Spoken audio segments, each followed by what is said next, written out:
अल्हम्दुलिल्लाह वकफ़ा वस्सलातु वस्सलामु अला सय्यिदिल अंबिया अम्मा बाद अऊज़ु बिल्लाहि समीइल अलीम मिनश शैतानिर रजीम बिस्मिल्लाहिर रहमानिर रहीम इरजी इलैहिम फलनअतियन्नहुम बिजनूदिन ला क़िबला लहुम बिहा वलनुख़रिजन्नहुम मिन्हा अज़िल्लतन वहुम सागिरून। सदक़ल्लाहुल अज़ीम। हर किस्म की हम्द सना अल्लाह ताला की ज़ात वाला सफ़ात के लिए, जो सारे जहानों का पैदा करने वाला खालिक व मालिक और परवरदिगार है, और बेशुमार लातादाद दुरूद सलाम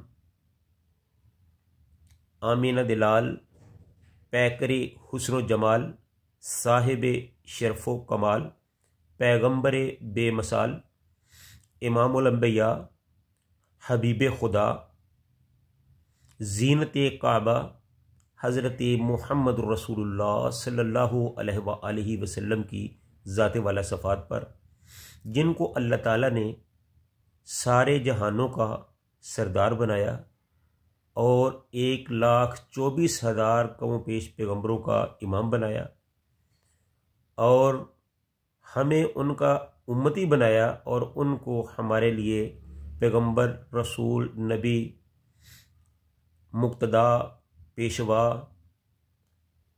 रहबर और हादी बनाया। जैसा कि आप जानते हैं कि सूरह अल-नमल का तर्जमा और तफसीर का सिलसिला जारी है। आज जो आयत मैंने आपके सामने पढ़ी है, ये 37 नंबर आयत है। इसमें हज़रत सुलेमान अलैहिस्सलाम की मलका बल्कीस के भेजे हुए वफ़द के साथ गुफ्तगू को ज़ाहिर किया गया है कि किस तरह वफ़द आया, उसने क्या कहा और उसको क्या जवाब दिया गया। ये अल्लाह ताला ने इसमें सारा बयान किया है। तो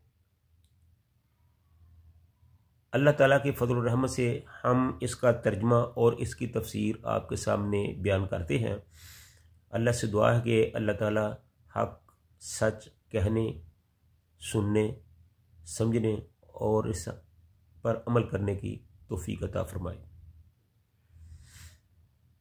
फरमाने बारी ताला है, इरजी इलैहिम फलनअतियन्नहुम बिजनूदिन ला क़िबला लहुम बिहा वलनुख़रिजन्नहुम मिन्हा अज़िल्लतन वहुम सागिरून। इरजी, लौट जाओ, पलट जाओ। यानी सुलेमान अलैहिस्सलाम ने मलका बल्कीस के वफ़द को कहा कि जिस तरह तुम आए हो इसी तरह अपने मुकाम पर वापस चले जाओ, अपने मुल्क में वापस लौट जाओ। फलनअतियन्नहुम, अब हम ज़रूर आएंगे लश्करों के साथ, बेजनूदिन, लश्करों के साथ तुम पर। ला क़िबला,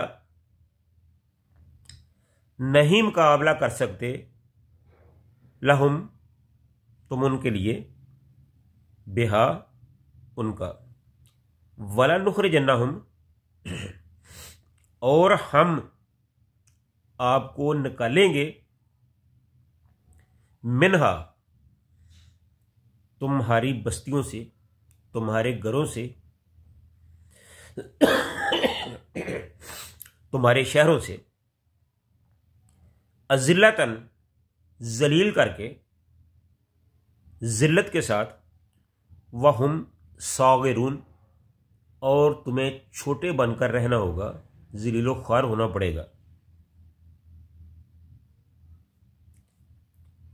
यानी कि सुलेमान अलैहिस्सलाम ने कहा कि इनके पास वापस जाओ, हम उन पर ऐसी फ़ौजों से चढ़ाई करेंगे कि वो उनके मुकाबले की ताब ना ला सकेंगे, और हम उनको वहाँ से दलील करके निकाल देंगे और वो ज़लीलो ख्वार होंगे। अब हम आपके सामने मुख्तसर सी तफसीर जो है वो आपके सामने रखते हैं, इसकी तफसील बताते हैं कि हज़रत सुलेमान अलैहिस्सलाम ने वफ़द के सरबराह को ये जवाब दिया कि तुम अपनी मलका और उनके उमरा के पास जाओ, हम इन पर ऐसी अफवाज कहरा से हमला करेंगे कि जिनके मुकाबला की वो ताब ना ला सकेंगे, वो हमारे सामने ठहर ना सकेंगे, और हम उनको इस तरह जलीलो ख्वार करके उनके घरों से, उनके शहरों से, उनके मुल्क से निकाल देंगे कि वो खुद अपनी नज़रों में ही जलीलो ख्वार होकर रह जाएंगे। शिकस्त की भी कई किस्में होती हैं। एक तो ये होता है कि मैदान जंग में फ़ौज शिकस्त खा गई है, और एक शिकस्त ये होता है कि उनसे उनका शहर छीन लिया गया है, और एक शिकस्त ये होती है कि उनको शिकस्त भी हो गई, उनके मकामात भी उनसे छीन लिए गए, उनको गिरफ्तार करके लोंडी गुलाम बना लिया गया, उनको कत्ल कर दिया गया। ये अखीर हद तक जो ज़िल्लत होती है इस तरह होती है। तो उनके कहने का मकसद ये था कि हम भी आपको इस तरह ज़ीलो ख्वार करके वहाँ से निकालेंगे कि तुम अपनी ही नज़रों में ख्वार होकर रह जाओगे। जैसे कहते हैं कि वो किसी के साथ नज़र मिलाने के काबिल नहीं रहा, तो इस तरह ये एक ज़िल्लत और पस्ती की इंतहा होती है। हज़रत सुलेमान को अपने कासिद के ज़रिए से ये बात मालूम हो चुकी थी कि मलका सबा के दरबारियों को अपने असबाब व वसाइल और शजाअत व बसालत पर बड़ा नाज है। इस वजह से उन्होंने इनको आगाह फरमाया कि मेरी फ़ौज के मुकाबले में इनका ये सारा गरूर ख़त्म हो जाएगा। अज़िल्ला के साथ वहम सागरून का अजाफा है, तो इससे ये बात निकलती है कि अज़िल्ला यानी ज़िल्लत के साथ वहम सागरून, और वो नज़रों से गिर जाएंगे, छोटे हो जाएंगे।